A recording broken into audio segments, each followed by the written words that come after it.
నమస్కారం NS news కి స్వాగతం. నా పేరు ఉషా. ముందుగా ముఖ్యాంశాలు. ఇంద్రకీలాద్రిపై కొలువై ఉన్న జగన్మాత శ్రీ కనకదుర్గమ్మ దేవస్థానంలో త్వరలో నిర్వహించ తలపెట్టిన అత్యంత పవిత్రమైన మహా కుంభాభిషేక మహోత్సవానికి సన్నాహాలు ముమ్మరంగా సాగుతున్నాయి.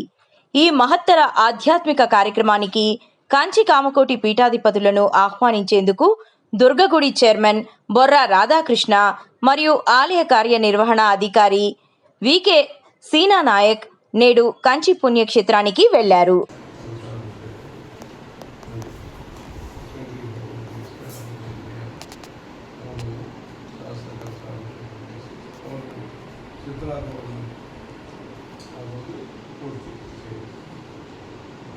సమయం తక్కువ ఉంది కనుక అందరికీ ఇప్పుడు సమయంలో అవకాశం ఇక్కడ కలిసి అమ్మవారికి అలాగే చేశారు.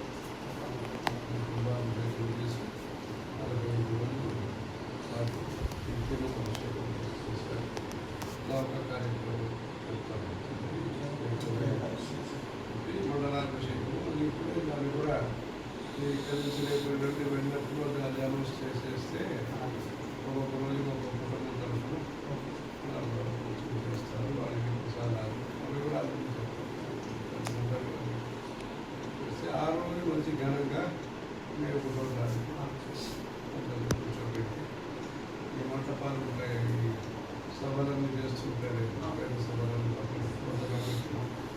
అక్కడ ప్రసాదాలు ఇంకొకరు చెప్పాలి.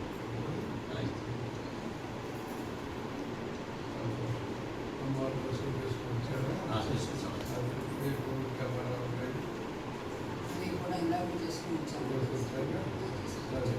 ఇక్కడ అమ్మవారు రేపు శీఘ్రమే ఊరేగింపు అయిపోతుంది. కంచిపోతాం వాక్యంలోనే రేపు కట్టరు ఇక్కడ నుంచి ఊరేగింపు వచ్చి సాయంత్రం ఇప్పుడే అమ్మవారు సాయంత్రము నైవేద్యం చేసి వీళ్ళందరికీ సన్మానాలు చేస్తారు. సాయంత్రం